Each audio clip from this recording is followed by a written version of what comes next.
folks. Welcome to the 10 Laws with East Forest podcast. Thank you for joining us today. Today, I have a podcast conversation with Mr. DJ Drez.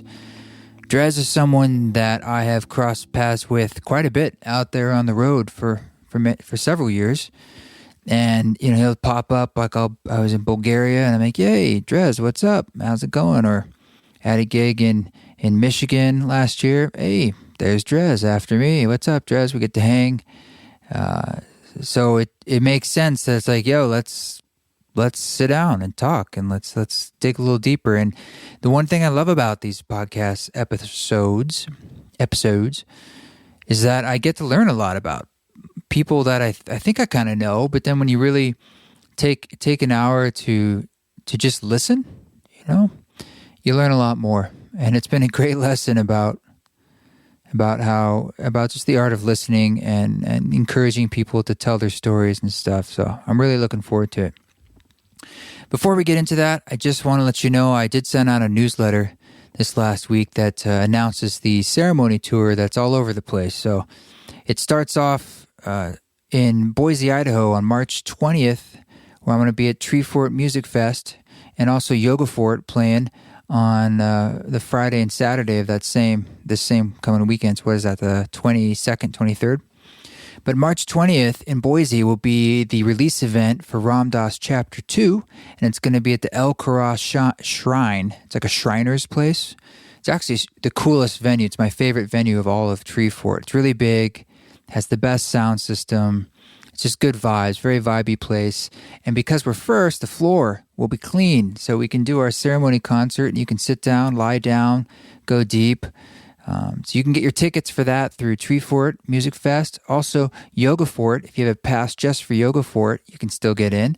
And there will be some select tickets at the door as well. Not sure on the price on the door tickets, but come early, get your favorite spot, tell your friends if you're in or near Boise. But after that, you know, we're going to be all over. Anywhere from Dallas to Austin to Pennsylvania, New Jersey, New York, Massachusetts, Chicago, Portland, San Francisco, all the way to our August 9th Los Angeles release for the complete Ram Dass release. So I'm sure things are going to be added. So please stay on social media or check out eastforest.org and you can see, you know, where I'm going next. If you want to invite me, let me know. But people did listening gatherings for Chapter 1, right? And if you guys want to do a listening gathering for Chapter 2, I mean, anybody can do it at any time, but if you want us to send you some materials, and it's like lyrics and some prompt questions for discussions, maybe a talk from Ram Dass about one of the subjects he's talking about in the new songs, if you want to go deeper, stuff like that, just write us at info@eastforest.org, and we'll email you a little packet of information that you can use, and you can open that up to the public if you want to have an event to meet your community, or maybe it's just you and your friends.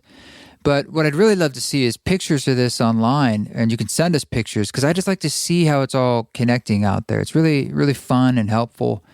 And for Chapter 1, we had listening gatherings in 35, 40 different cities, half a dozen different continents all over this planet. So it was super cool. And the idea is we're all listening to it on the same day, on the release day, which is March 22nd. It's a Friday. That's when music comes out these days. So if you're interested in hosting a release gathering, let us know and we can help you out. info@eastforest.org. And if you want to host an East Forest ceremony somewhere on my tour, like if it's not close enough to you and maybe we can connect the dots in between dates, let us know too, and we'll see what we can do. We'll get that conversation started. Another couple quick new events. The East Forest Fall Retreat in southern Utah. That's sort of the flagship retreat that we do, is back on. We finally got things squared away, so you can now sign up and get the housing that you want. That's September 26th through 29th. It's a wilderness and wellness retreat in southern Utah. That's at eastforest.org/retreat. And that's also where you can sign up, if you like, for the Summer Solstice Retreat at the Esalen Institute, which, of course, is June 21st through 23rd at the Esalen Institute, which is a wonderful hot tubbing place out there in Big Sur, California. Other than that, I am just rehearsing, getting ready for this gig at Treefort and integrating in this new material, this Ramdas material into my set, which has been interesting and fun to it's always weird when you play something, you write something in the studio, and I sort of purposely with this record did not think about how I was going to play it live.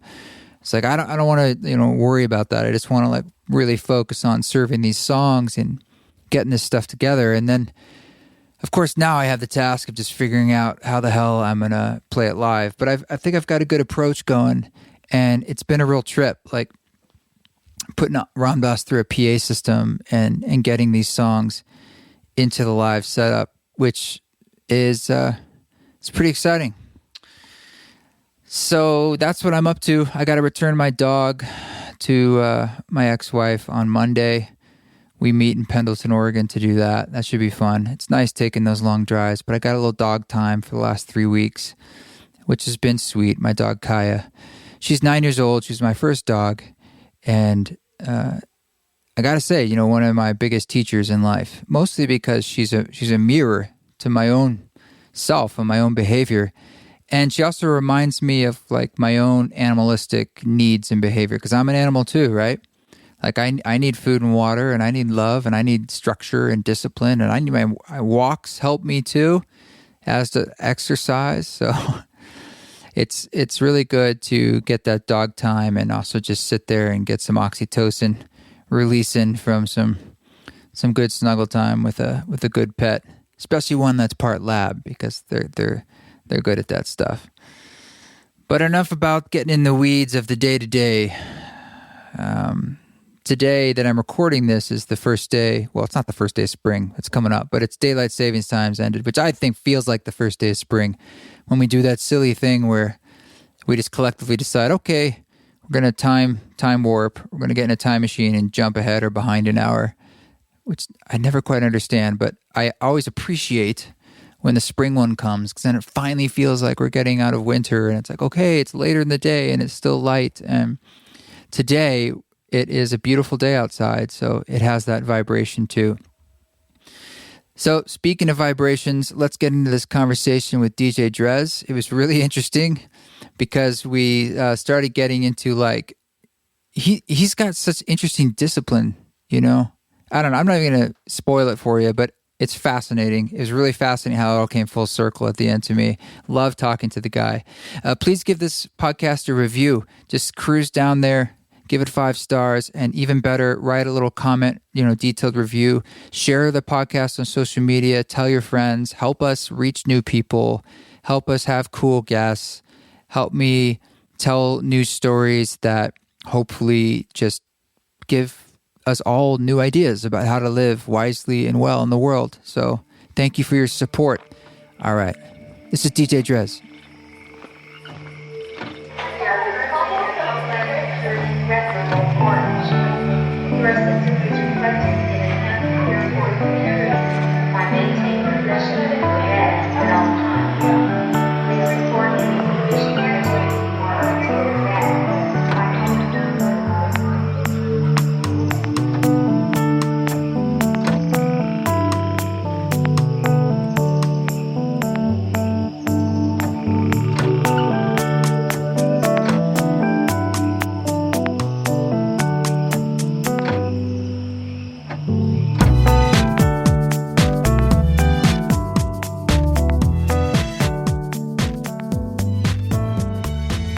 So you're asking me where I am? Where are you? Yeah, man. Right now, I'm in southern Utah, in Boulder, Utah. I just came down here last week. I've been away all winter, but I just needed to check in on my place and all that kind of stuff. But the day before or the day after I got here, a huge snowstorm came, several feet of snow. Damn. And so it definitely, I kind of saw that coming, but it's that's when you're in a place like this, as nature runs the show. And I was pretty much stuck in my tracks. We didn't lose power, amazingly. So that's a good thing. Wow, what a trip! A lot of snow, a lot of ice, and I have not even been able to drive actually to my place. I ended up staying at a friend's place, which is where I'm at right now. Wow, that's another that's another way of living. I, yeah. Yeah. Well, and I think the only way it works for me is because I'm sort of splitting my time here. Mm, So I spent part of I mean, this is technically my spot with my stuff is here, as yeah. George Carlin would say. Yep. But Yep. I've been spending a lot of time in Boise with my girlfriend, Marissa Rada Yep. Wepner, and then the rest of the time on the road. So it's actually kind of a nice, like, rest from all, cities and roads to come here, even if it's just like a couple weeks, because Yeah. it's just like super nature zone.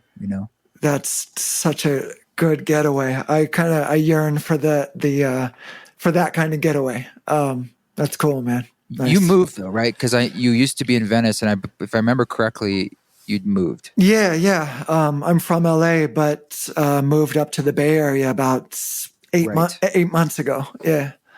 Very cool. Oh, So you guys in East Bay, or where are you at? East Bay. Yeah.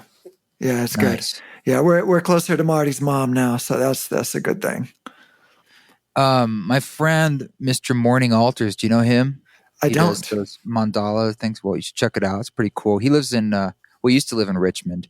Oh, So I cool. spent a lot of time visiting him up there. But so how you finding it after, I mean, you haven't been quite a year, but I know you went through like those fires and that smoke, but aside from all that, how's the Yo, man, change? like that was the whole fires thing. That was a big deal. Having two Yes. kids and like Yeah. uh schools being shut down and just living life where you think the air is supposed to be a little bit better than LA, but it's a lot worse. But it's that has gone, it's passed, and right now it's starting to feel like a version of home. Yeah. At first, for a long time, it felt like we were in like an Airbnb with all our stuff, and now it's feeling better, like we're in the groove a little bit more. So yeah, Well, I know that's always hard, especially when you have a family and kids. It's just so much more work moving, but it's tough too when you're like a musician and your workflow and you're trying to get your space together and just kind of do you have like a better setup now than you had before? I do. Yeah, yeah. Before I was in a loft situation without a door. Like anytime Yeah. I made music, like it was just shooting When you make amplified music, throughout the house. everybody's making music by Yes. default. Yeah. Yeah. And so now like I have a door. Like just having a door is such a big deal, man. Yeah. And uh it's interesting because I noticed myself like I don't talk a lot per se.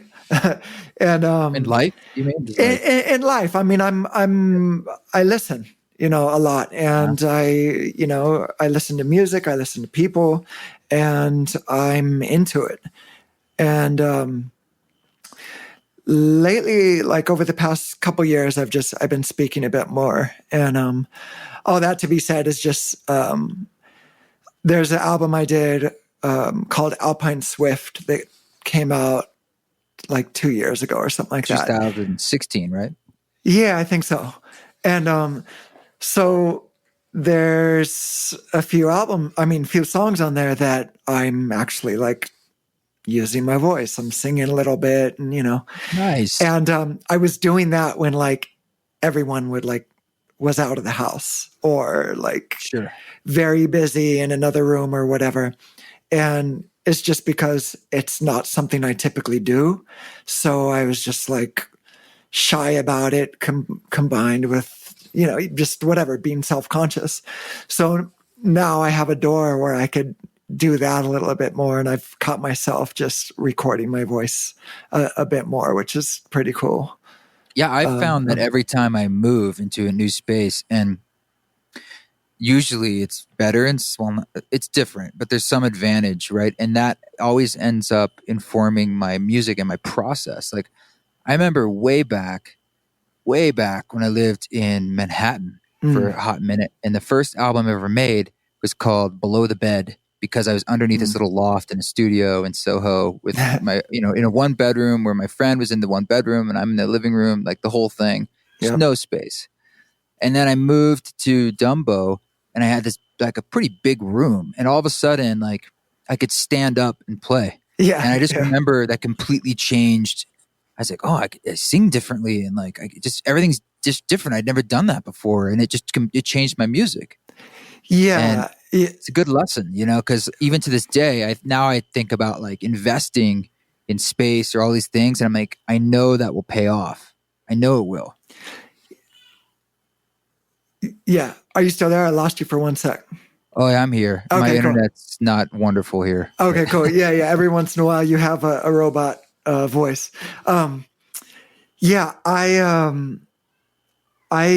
I've felt that each time I've moved, and this has definitely been, I feel like, it's definitely been the most significant move in my life. I've done a lot of traveling, but LA has always been home. I've always gone back there, and to be whatever 400 miles from there, that's its own special thing. But then you add a room with a door and just proper space to, for my various percussion instruments, and I could walk up to my turntables and a keyboard, and I'm really interested on what's going to come out of here next. I mean, it's bubbling and I feel it. It's just, it's really cool. It's a good new view from inside. So what's your workflow like, or do you have, you've been doing this a long time. So what's your creative process like personally for making music? Is there a regular discipline for you, or is it something that's more like it kind of ebbs and flows, it comes in waves? Or speak about that a little bit. Yeah. It's interesting. I've thought about that recently because I had a little bit of time to step away from music. There's the music that I do that I'm just testing out new ideas or techniques. And then there's the music I do that's kind of a job, and that could be included on an album. And then there's the music that I do that is really experimental that I think could end up being an album. And I almost lost my point. But I want to hear that experimental music. Okay. Yeah. Well, that's kind of the stuff that I've been putting my voice on is like, what if there were vocals on this track? Like, how would that sound? And instead of asking my girl to come up and just do a test vocal, I do it. And it becomes even more experimental because it's my voice. And so that's a whole other thing. But recently I gave myself some time to create away from music, which is just doing some visual art with some canvases. I had a handful of canvases of old art that I'm just like, I don't even want to put this up. And so I had an option to paint over it. So I painted over it and created some new things. And one of the things I did was without going into too much detail, I made it about my old art the way I used to create, which was tape decks. Like the first mixtapes I ever made was like with a beat up turntable and another tape deck. And so that was my process for the first couple years. And then it turned into 2 turntables where I was just going back and forth and making like what we'd call basement tapes, even though we're on the West Coast, there's no basements. But so, and then that went from getting a cheap little DJ sampler and making beats the most crazy ways with just little sample time to then getting the MPC 2000, which is sitting behind me right now. And nice. for a long time, it was stepping up to the MPC 2000, going through old records and sampling, along with, playing the pads, trying to figure out how to do bass lines and stuff, and recording on ADATs. But now, like, I look around me and that MPC 2000 is there. I have a couple different keyboards. I have turntables and a whole bunch of records. And a lot of times it might start with either something in my head or something that inspired it. Now, the music I make doesn't always sound like what inspired it. Like I might hear, I don't know, a Miles Davis tune or something, and that might inspire me to make like a reggae tune. It doesn't sound anything like it. So I might step up to the keyboard and start with a bass line, and just if in my head is going, boom, boom, boom, boom, boom, boom, boom, boom, boom, right? I'll try and put that on the keyboard. And so it might start with a bass line, or one day I might hear like an old hip hop tune, and we're like, oh, like that break was ridiculous. I have that. Let me go sample it, and then kind of re-freak it a little bit. And so that day it might start with drums. Are you sampling most of your drum tracks, or are you now kind of making drum tracks, or what's your process?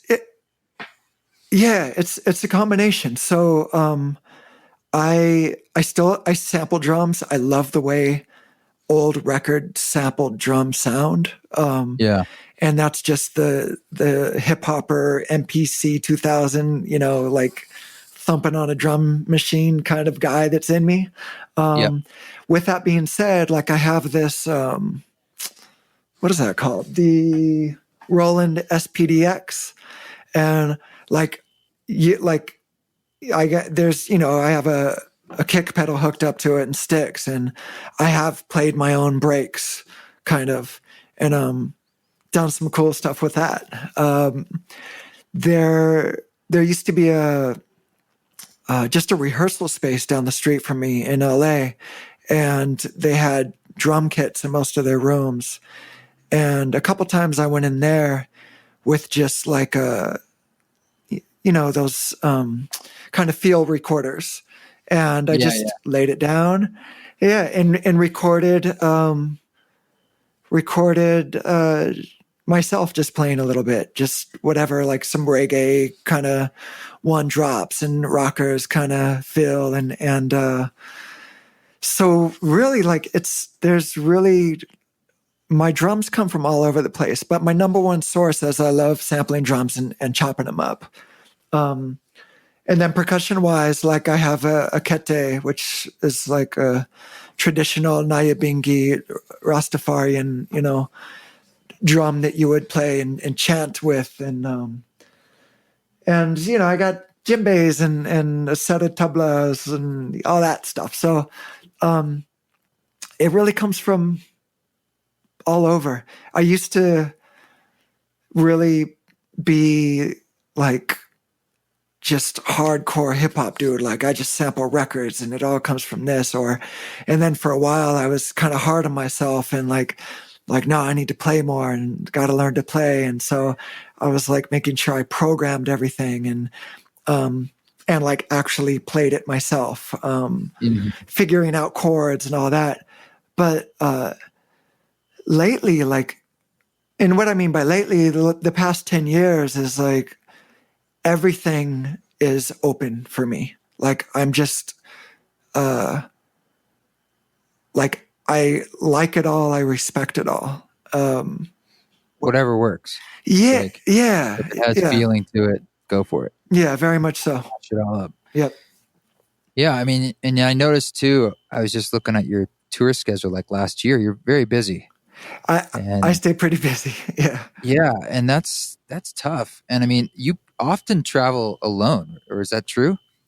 The last part broke up about alone. Do you often travel alone? Yeah, most of my travel is just me.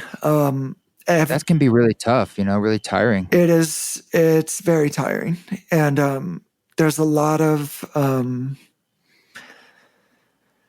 stress that just comes with. Oh man, I mean, there's so many levels of. Oh, I know. Of what happens. Just, I mean, mentally, physically, and you add being a parent to being to the travel, and that's like. You have a really young one too, right? Yeah. We have a 14-year-old son and a 1.5-year-old daughter. Oh my God. Yeah, that must have been a trip, like going through that again now. Yo, man. Like, it's been really amazing and beautiful and so difficult. She is a completely new experience. First of all, she's a girl, and we've had a boy experience for the last 14 years. Personality wise, they're opposites. He was calm. He would sleep in between us and fall asleep, and it was all good. The she sleeps in between us, and when I mean in between us, in between my wife and I, she sleeps in our bed, and she doesn't sleep. Like, she'll get oh my God, the most 3 hours, but it's like, she wants something, or you get kicked in the face, or so yes, the combination of being a parent and traveling and the lack of sleep and the desire to want to do a great job, and also the need to do a great job creatively. It's a lot. And then you add on like the basic, health stuff, like, are you staying hydrated on the airplane? Are you sitting correctly? Are you not slumping and, getting neck aches and, the radiation that you get just by being in the air, and me, like, I'm someone who gets motion sickness, and it doesn't come out in like throwing up, but it comes out in like headaches and just feeling terrible. Man. I'll spend extra money often if it makes the travel experience easier. Yeah. It's just like I'm pretty specific about what I need to help me. Just the basics. There's some things I'm just like, I can't do X, Y, and Z anymore. Yeah. I can't. Yeah. I'm somebody who, like, I've never been a big partaker of any kind of medicine, including plant medicine. Like I've never smoked or anything, and You've never smoked weed? No, ever? I've never smoked weed ever. I've never drinking a beer or anything. Well, hold up. Yeah. Why? Like, why not smoke a joint? Just be like, so now I know what that's like, or right? Yeah. I think. That's a big conversation. Right there. Well, okay. Before we get into it, I've been thinking more about like just. I've never like. Okay, well, I'll get into. It makes it obviously. I know it's a thing because you've never done it, and the more time that goes by, it's like it's kind of black and white, and I was just curious. It's not that I'm just sort of like, huh? Yeah. Okay, so I yourself in the corner in a way, and I'm just curious. There must be a reason. Yeah. Okay, so from the age of like 14, 15 years old, I've that's around the age that Rasta came into my life. That lifestyle. that culture, belief system, whatever you want to call it. And within Rasta, that ganja it's a sacrament. It's something that is partaken in ritual, and also it's known as a medicine, and all the good benefits and elements that come from it. And with that being said, as a young man or kid, really, being around that young, I'm the youngest of 5 kids. So my sister's the oldest, but watching my brothers and watching my friends, who most of the time my friends were all older than me, it was a really it was a poor. I didn't have a good role model as far as ganja goes. Like everyone, I saw fights over it. I saw friends overdoing it. I saw it used in a party atmosphere way too much. I saw fights. I saw like real like danger happening because of like friends that were that were selling it, and there was just too much negativity around it that was outweighing the positive side. So, and not only that, but like I would kick it with people that like we're supposed to have this clear vision of creation, and they're too gone to like get down. And mind you, like I'm someone who could really get myself in what would be I guess considered a truly Irie, you know what I'm saying, like way of creation, and just like doing bugged out, strange, psychedelic influenced music, and so that was one of the reasons.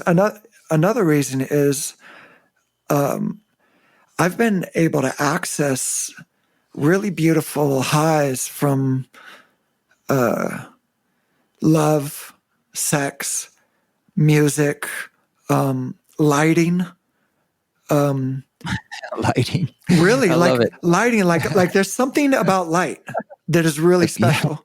And yeah, I had a buddy who would carry in his backpack light bulbs, and he would like swap them out at places. He's like, "Let's make this better." Word. That makes total sense. I mean, I made an album called Plum Mood. Well, actually, before the album, I was doing mixtapes in like the mid '90s, and it was called Plum Mood, and it was part of the reason was because I would have this black light on sometimes all night, and whether I was making mixtapes or painting, I used to be a graffiti artist too. I would paint in my room, and shit, talk about a negative high, man.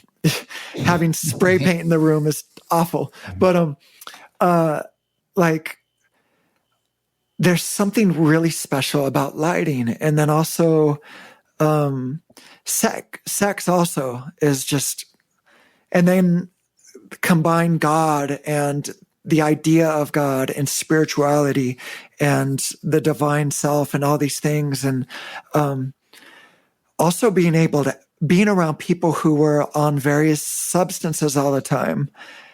I have been able to kind of take on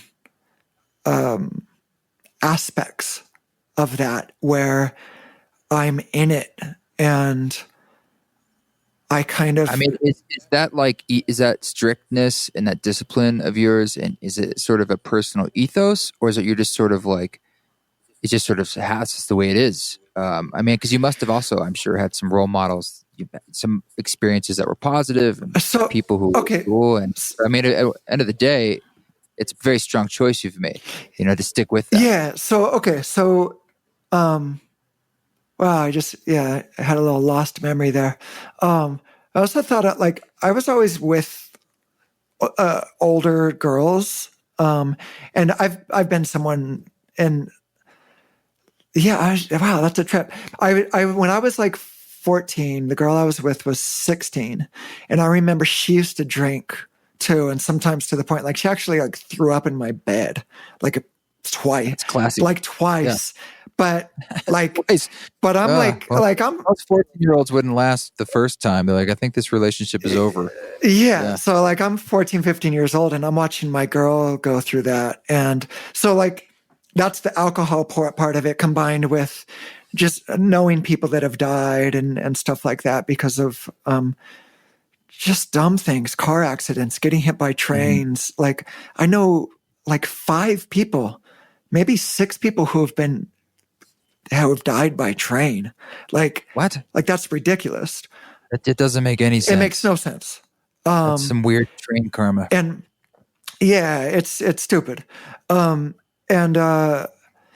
So the combination of all these things, and then okay, so what's interesting is that going from okay, well, as a Rasta man, like that was my path for many years.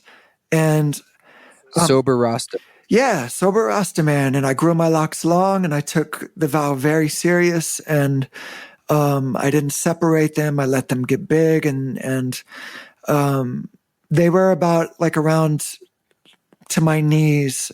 And I remember hearing a story about Siddhartha sitting on the side of a river before he became the Buddha. And at the time, he was living the life of a sadhu. He had given up everything. He was growing long locks. He ate like a grain of rice a day. And he heard, so he's sitting on the side of this river just meditating.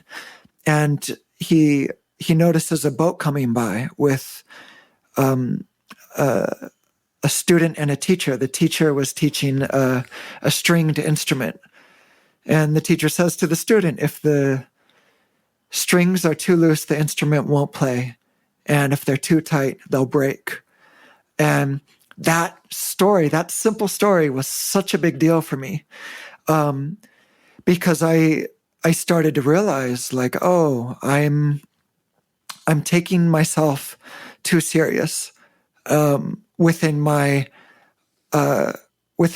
vows, and not just as a Rasta, because at that point when I heard that story, I had considered myself more of, I guess, universal wisdom, which means, all paths lead to the same place, and just with the respect and admiration for all paths and their disciplines. And I realized that even though I was open, I was taking myself too seriously, or too serious to the point of being to being a bit rigid. I also And you never said, so therefore I'll just smoke a joint and get it over with, and then that just, it's done. It's no longer the thing you haven't done. It's like, oh, I don't want to do that. I know what it is. Yeah. So here's the thing: is what that path brought me to was looking more at the Buddha, which brought me to thinking more about yoga. And since I was a kid, I had pictures of like Rastas on my wall and sadhus. And I didn't know as much about the sadhus. I just knew that they reflected Rastas, like you give up everything for God, you grow locks, you live in the mountains, you chant, And but I didn't know that they were like yogis, like the people that where yoga really came from. And so my wife kind of talked me into going to a yoga class, and I went, and I was like, oh, that's interesting. There's something to it. And then I went again, and there's like, okay, that was okay. And then I went again, and eventually I found a teacher. I was like, whoa, this is deep. And I eventually learned mantra and the importance of just sitting quiet. And the experiences I had with that, I have a lot of dear friends who do, regular, your everyday drinkers to master plants like, ganja and whatever else, and mushrooms, whatever. And we've shared a lot of conversations that are really similar. Like they're comparable, and I'm just like, okay, it's not something that I need to go after. You don't need to do anything, right? Or any of this. And there are many ways to skin the cat. And none of these experiences are anything more than you having another felt experience as yourself. I'm not pushing you. We don't have to. You don't have to. Explain yourself. I just was sort of. It's interesting to me because that kind of discipline is really impressive and admirable. And so I'm just sort of digging into like, well, where is that coming from? Because there's really nothing holding you back from that, but you've made that choice. It's not like you can't because it's religious, or you can't because you have an allergy or something like that. Just because you choose not to. Yeah. And you've chosen not to many, many times. Oh yeah, definitely. I mean, there's well, here's Bay. It's all over the place. Oh yeah.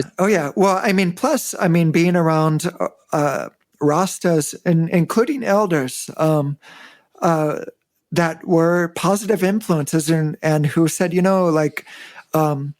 actually, a Rasta elder who I would call the number one, my number one kind of Rasta elder, like teacher, and what I mean by teacher is just an older man who's a friend, but his name is Ronnie McQueen, and he's the original bass player for Steel Pulse, and he has so many stories, and he's like, Drez, well, if you ever try it, like just do it, in the right setting, and like you'll be all right, it's okay, and it's interesting because this same Rasta man, I also talked to him.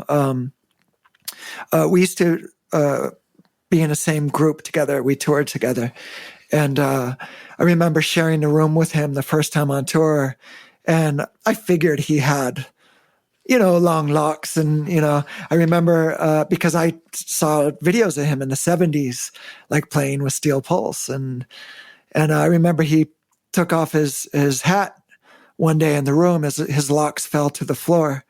And so when I heard the story about Siddhartha, I talked to Ronnie. I said, it was like, Rasta, like, I've been thinking about, cutting my locks. And he said, Drez, like, he said, don't worry about that. Like, he said, I've cut feet off, like, for years. He said, we live in the city. We're not living in the mountains. You got to be realistic with yourself. Like, you have an understanding of the vow. It's okay. And so after that story about after the story about Siddhartha and talking to him, I was like, okay, like I started to, give myself that break, and I started to trim my locks, and I started the practice of yoga. And so here's the interesting thing is, within yoga, there's or the sadhus, the practice of smoking ganja is there also. It's a sacrament. It's ritual. It's the term ganja, which is really the term in Jamaica, it comes from India. It comes from the Ganges. So I just found all these similarities and just things that mirrored the Rasta to the Sadhu, and it went even further. The last time I was in Jamaica, I was there for a yoga festival, and there was an elder Rasta named Sachi who did a whole talk about the connection. And so Dude, there's all that. I'll smoke a joint with you if you want, whatever it takes. It doesn't really matter. I don't even smoke, but it's just like, I'll take one for the team. And it's like, I feel like, I don't know, man. I feel like it could be really interesting for you. Just so then you could be like, catalog that in your brain my friend had a funny phrase about smoking. He's like, it's like smoking a joint's like smoking a beer. It's like it's not that big. It's really not. It's not a seismic shift in your consciousness. I think if you were to eat weed, that's a different experience, and that literally is a different experience with the drug. But do you drink coffee? Or are you kind of a straight edge person? Do you have any other ways? I mean, you do yoga. You're shifting your consciousness. I mean, it's just different ways of bending your brain, in essence. Yeah. Yoga. I've experienced really beautiful things with yoga that I've talked to friends who are deep into psychedelics, and they're like, whoa, like that's you have psychedelic experiences. And I'm like, okay, like there it is. And the other thing is what I've done also with middle of the night like music making, like sleep deprivation stuff and whatnot. Like I've really experienced some beautiful things. Not to mention, like I said, meditation is like huge.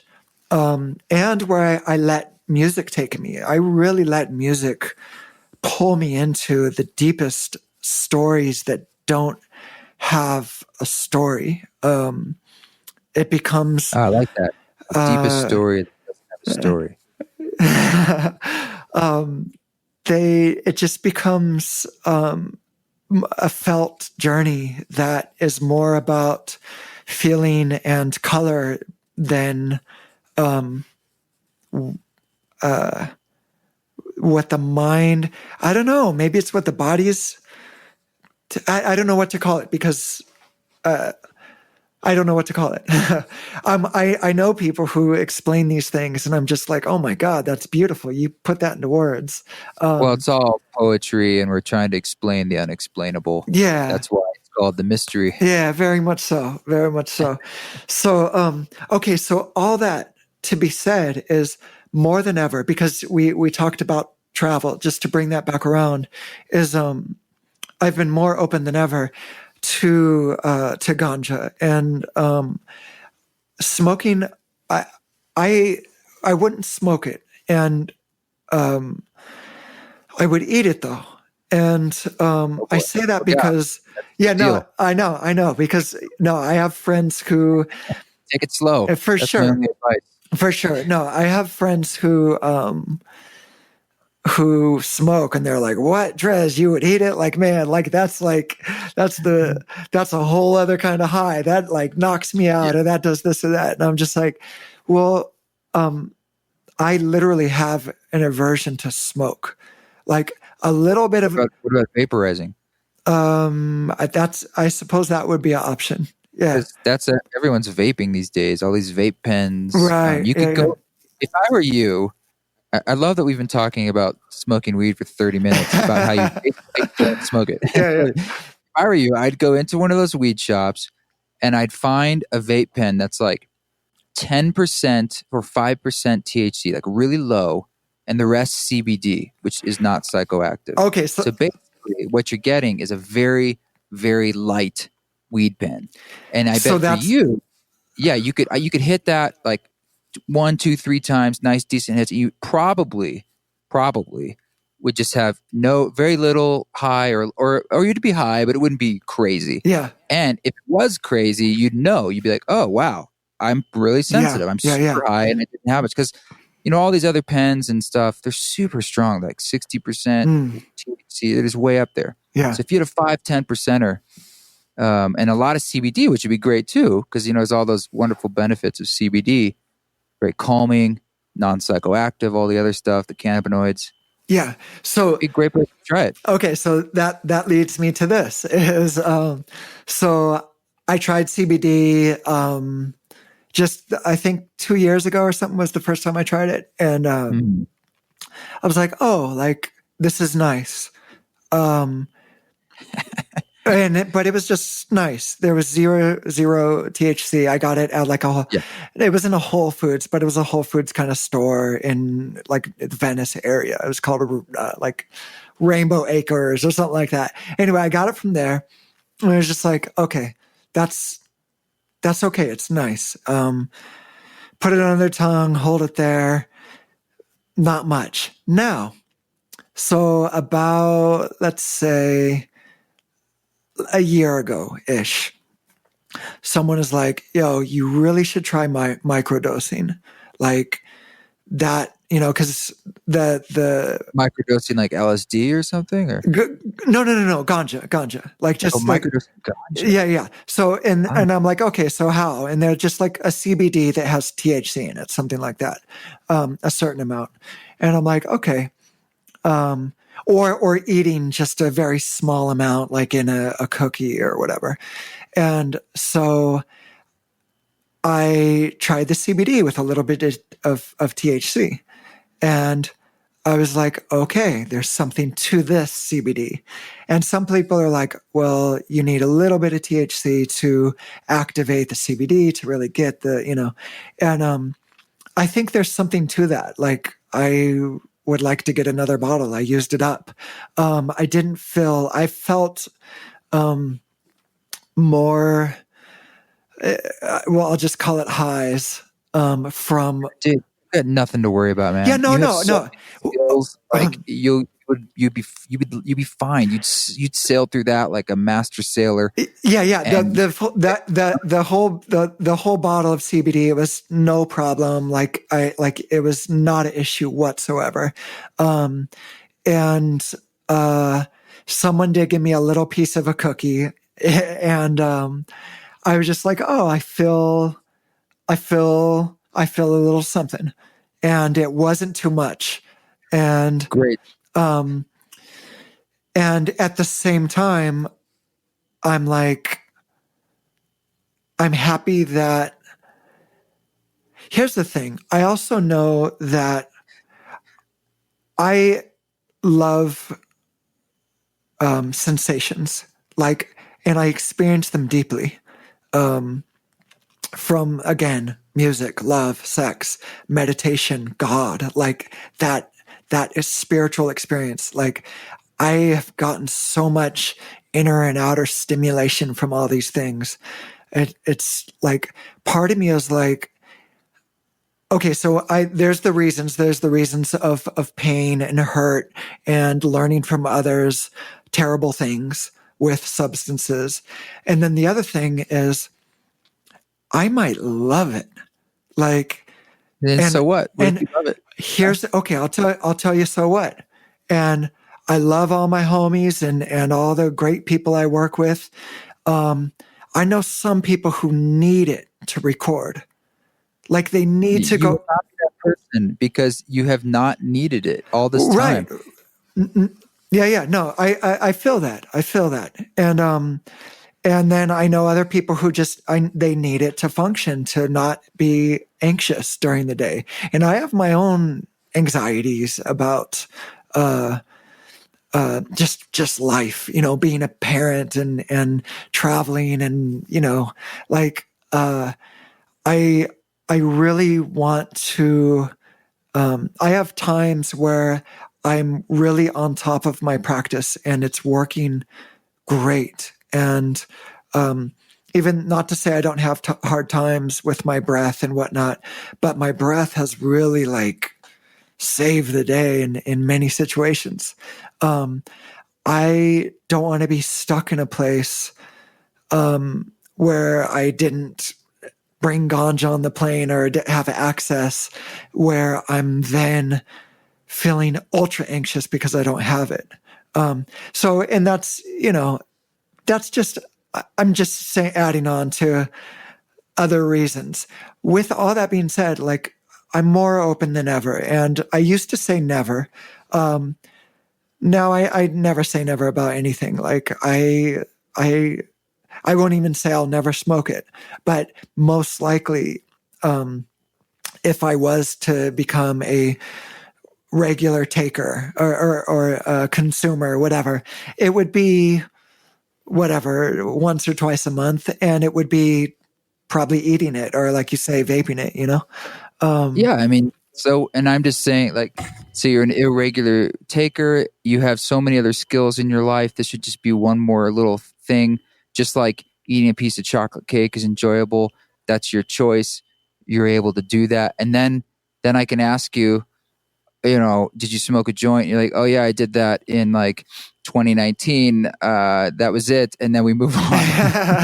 Noticing that's like, there's something there for you. There's obviously something there. And so as a witness to that, there's no right or wrong to whether or not you decide to imbibe. But I think what's interesting there is I was like, there's actually a sense of power for you by it not being an issue at all. It's you saying like, I do it. I'm high.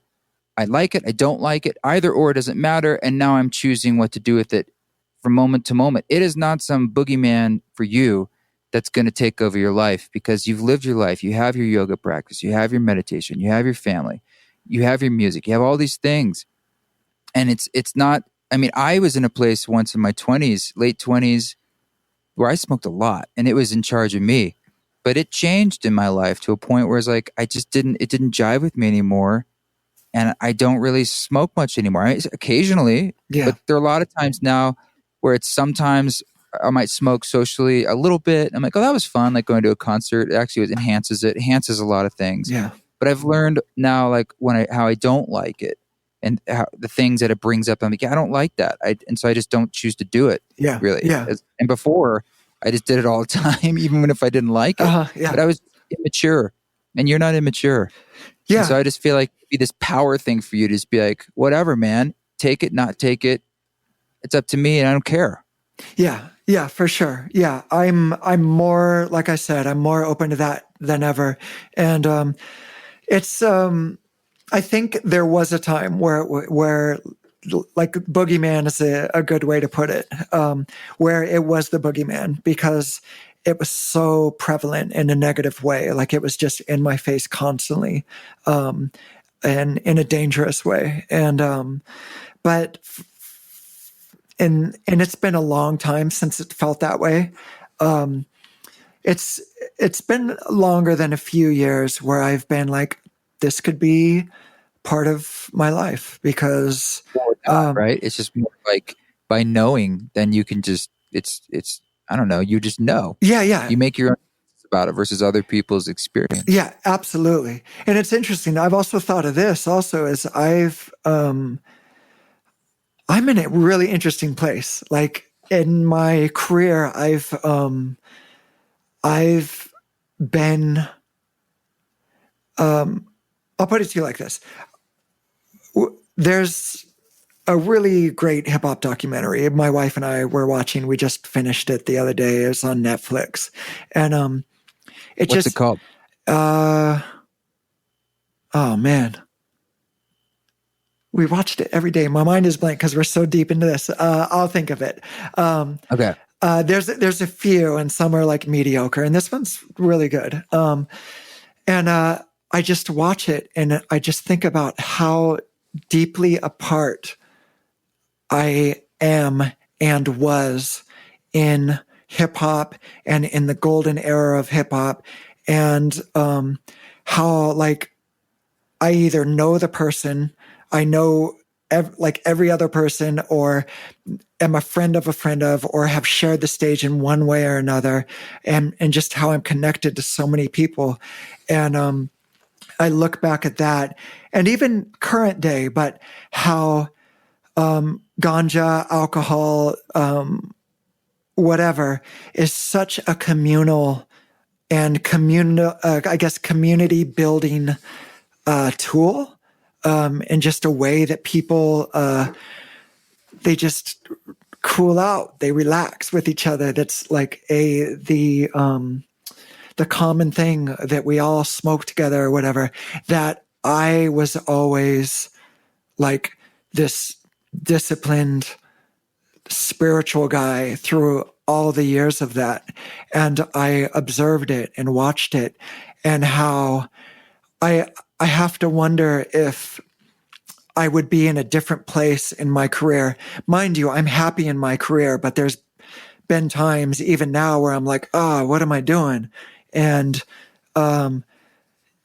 it's interesting that like if I was a partier or hung out more in this situation or that situation, if I didn't leave the room because there was so much smoke or whatever, who I would have gotten to build more with or gotten deeper with because of that communal aspect. Yeah, but you are who you are, and that's exactly now who you are. So that is how it's led to this unique place that you are. And you hit it on the head, man, when you said, you called it a tool. And all these things also are rituals. Yeah, very much They're so. part of human experience, and they are tools for us in the same way bread and food and the sugars we eat are tools, or the energies we get from protein, or the coffee we have with people as we talk to each other, or the cigarette, the tobacco that's used in shamanic ceremonies are used just to sit around and roll together, or drink some drinks. And these are all just part of the human experience. And like any tool, you can abuse it or you can build things with it. Yeah. Oh, yeah. And they're all just here on the planet for the taking. You have to admit, it's kind of interesting that there are these plants and things on this planet, and we're on this planet, and some of them, you put it in your body, and they interface with your neurons in such an easy way, like a puzzle piece, and things start to do things inside you. There's probably a reason for that. Yeah. Even just on an evolutionary level. And there's no here or there to it or judgment. It's just more like these are here for us to use or not. And I just see you as such a creative being and someone who enjoys sensation experience. And so I just want you to have all the experiences. And then you're just like, great. That was another one. Just put that on my belt. What else is out there in the world? Because there's a lot. Yeah. No, I dig it. I'll tell you this. I've always had a respect for ganja specifically. And you're a rock? Yeah. I mean, I've known and not just thought in theory. I've known the good that it does. But I think for so long, like I said, the negative things were just so in my face.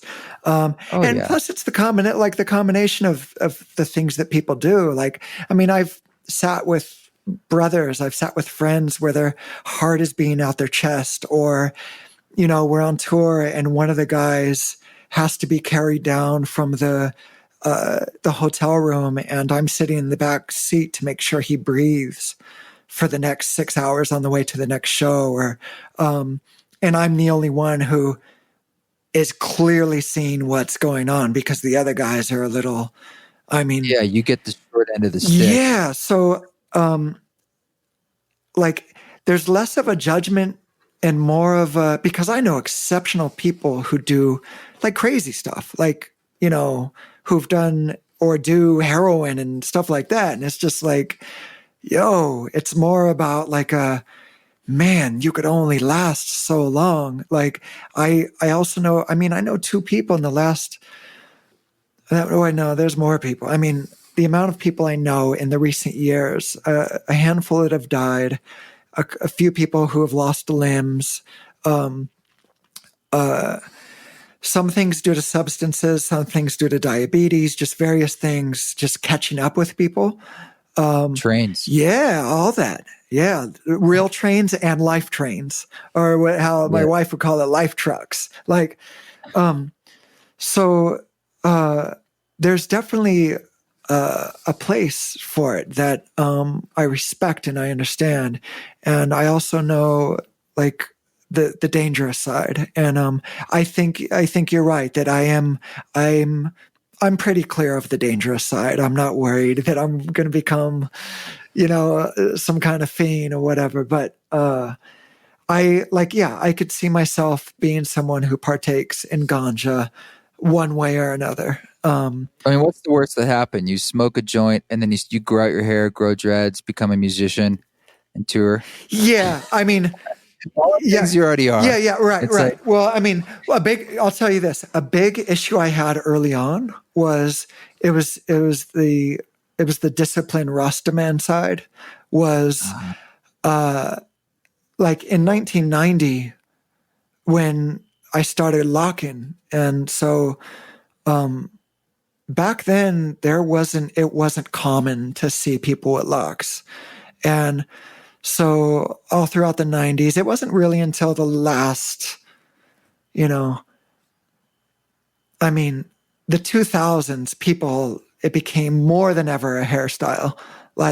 But it's very normal, even up to this day. Like, people assume that I'm a hippie or that I'm a deadhead or something like that. And early on, that was very offensive for me, because Sure.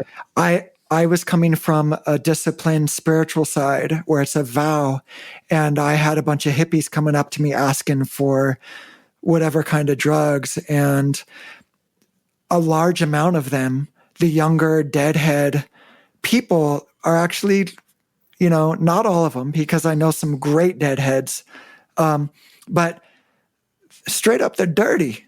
Like, they stink, their locks are poorly taken care of, and that was really offensive to me. Like, why are you taking this little part of a vow and trying to make it like there's any similarity between us? There's not.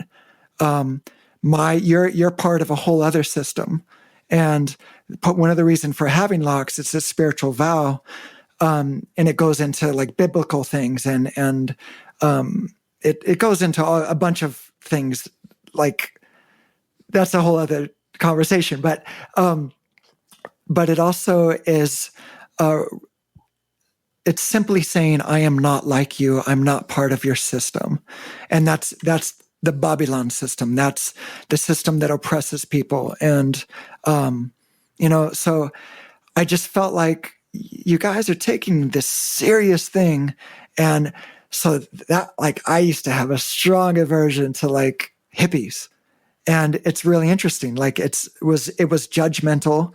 It was often not true in certain situations, where it's just somebody that's asking for ganja or whatever. But I experienced a lot of weird judgment and a lot of racism, even within that hippie community. Like, it's weird shit, man. Like, that's what happens. Yeah, yeah. Like it happens. People size you up. Yeah. The simple thing of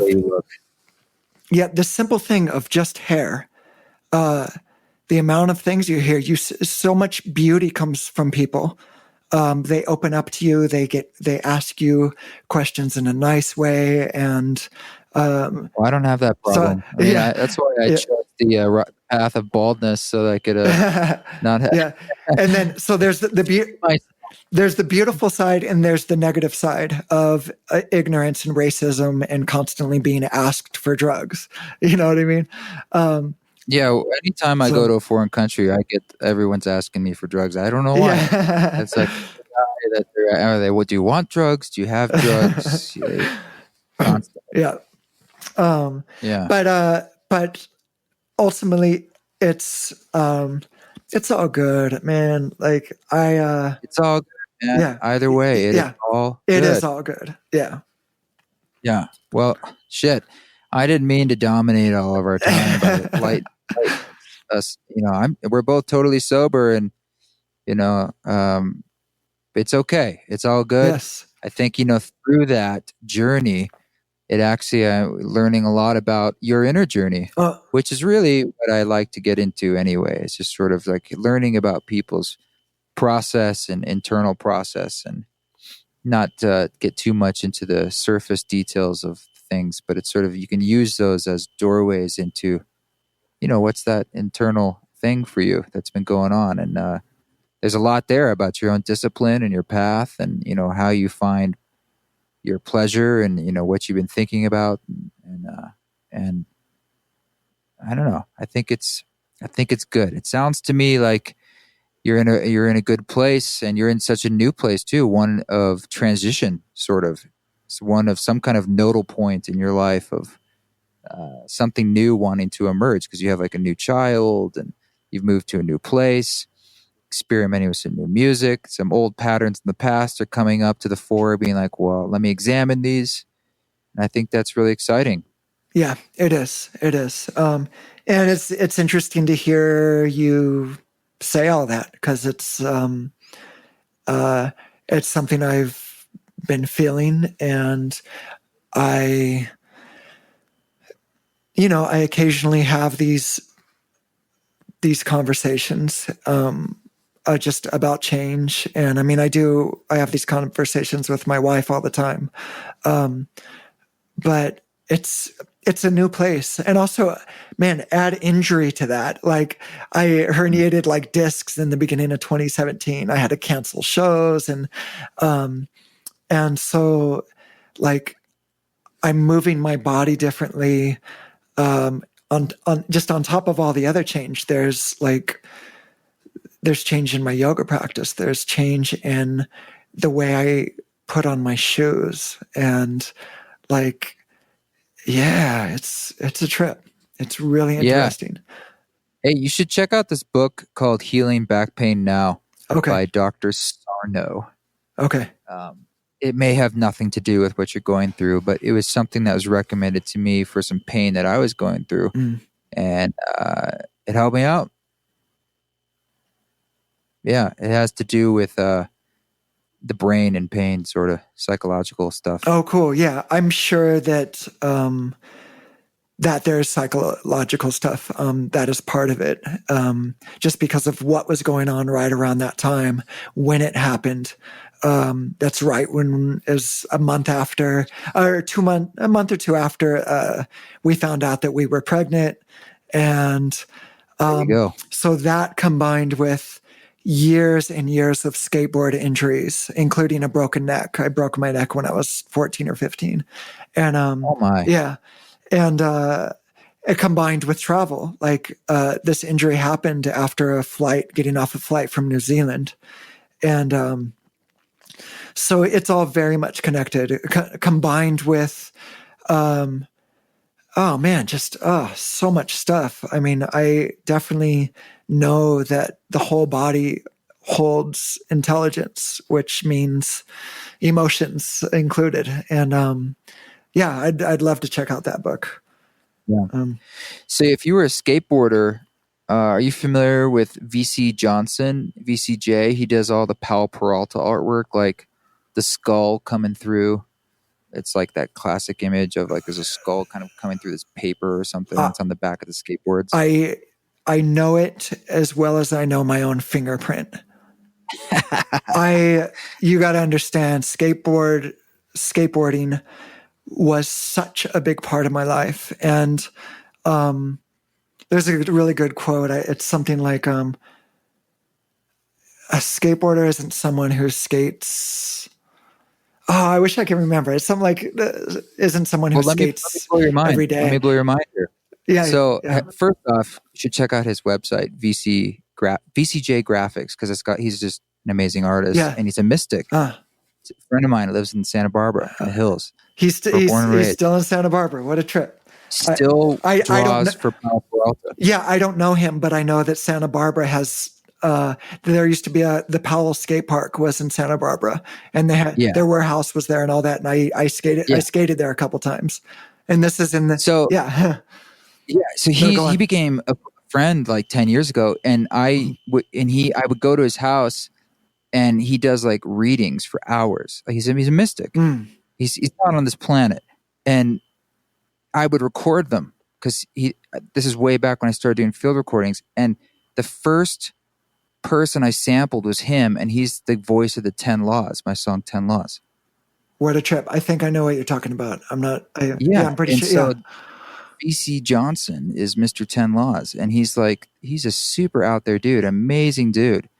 So I think if you go over to his website, I believe it's VCJ. I was just looking at it actually a couple days ago. I don't know why. I just wanted, VCJ Graphics, and he's got prose poetry and then all these crazy drawings on here, and you would love it because you're into you have history. Oh yeah. I mean, I skated almost my whole life, and then I broke my neck, and then skated again. I was in 2 contests with my neck brace still on, and And Crazy. then I skated for another year or so, and then I had a knee injury, and I was like, oh, I don't want to get surgery or anything. I'm going to heal it myself.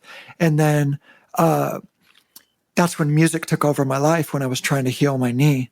I was already DJing a little bit. I was getting into it, and then music took over my life, and I stopped from about 91 or 92 till 2000. I was on tour with, it was like Del the Funky Homo Sapien and Haiku d'Etat or something. And the tour manager was like, Drez, we got to get you aboard. And I skated again for another 10 years and got good again. I got good again. I toured, when I would tour with hip hop groups, we would also find skate parks. And so like in between days off, whatever, or before the club, like we'd be at a skate park. And then 2010, I was just like, I have to stop. I don't hold back and I get hurt too much. But that's something that, oh, that's interesting. Talk about, I mean, that's where I got high from. Like, really, I mean, and now not having that, it's like having wings and not being able to fly. Like, I think about it every single day, skateboarding. Like, then you do it all. Go out there. You need some releases right now. You can go out, skate a little bit. You can have your first joint. You can go smoke a beer. I can't wait for you. I'm excited for you. It's a new chapter of Drez's life. It's like, I'm whatever I want to be. So, okay, wait, just side note. Right before I broke my neck, I was shooting some videos to send. I think I had sent one to Tracker or something, and I had got a letter back from Tracker. Tracker was a truck company, and trucks are what hold the wheels on the skateboard, not a truck, and like Tony Hawk was riding for Tractor, and sorry, not Tracker, Tractor. Sorry, Tracker. Tracker, and I got a letter saying we want to hear more of you, like see more of you, and I was like, I'm going to be on the same team as Tony Hawk. And my goal was to be on the Bones Brigade, part of the Power Peralta team. And, but then music and broken neck and knee injury, all that stuff, like shifted my dream. Soul opened up other doors. Indeed. Yeah, man. Yes. Well, hey, we should wrap this up, but I'm excited to see what your soul opens up next. And as usual, I'm sure I'll cross paths with you. Actually, I saw a date that we are crossing paths at Esalen. Oh, word. Around the solstice. Yeah, because I'm doing a weekend there for the solstice, leading a retreat with Radha June 21st. Whatever. And you're there with Janice Stone like Monday through Friday, I believe. So we'll get some good time.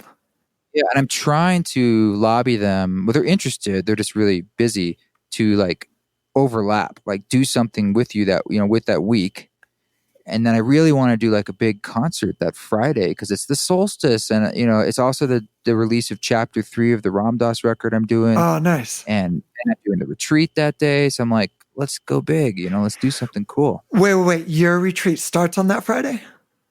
Yeah, it's Friday to Sunday. It's like a weekend retreat. Okay, and ours ends that Friday, right? I think it does. It does. Yeah, it's like a yoga Janet Stone, right? Yeah. Ooh, that's tricky. Well, I hope something happens there. Yeah, that would be cool. I might, be able to come early and I don't know, do something for the yoga week or something, like on Wednesday or something. Word.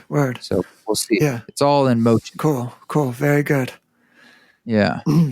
Well, cool, man. Well, where can people find you and follow what you're up to and all that? See you live, check out your stuff. Yeah. Instagram is where I do most of my updating posts on where I'm going to be, things I have coming out. Definitely, I'm easy to find on Spotify and iTunes, Amazon, all the digital download stores. You could go to djdrez.com. That's djdrez.com to find out a bunch of stuff about me. And then I have a YouTube channel that I'm trying to, give a little bit more attention to. And I'm out there. Just type in DJ Drez and you could find me. So Cool. And Instagram is just DJ Drez? yeah, DJ Drez. Yeah. Cool. Right on. Well, So- I'll put that in the show notes, your link Cool. or links, and maybe we'll do this again sometime. But thank you for giving me some time. It's truly a pleasure. Yeah, man. Thank you. All right, go smoke that joint. Word up. All right, man. Bada bing, bada boom. Thank you, Mr. DJ Drez, for giving us your time. I was really intrigued. There was like a psychological dive into discipline and motivations and compassion for ourselves. Man, I loved it. He's such a cool guy. Check out his music. Check out his site. I'm sure if you're out there in the world, you're going to see him on stage because he gets around. Thanks, Drez. This song that you hear in the background is called Threat Level Love. It is from the album Love Bomb, which you can find wherever you find music.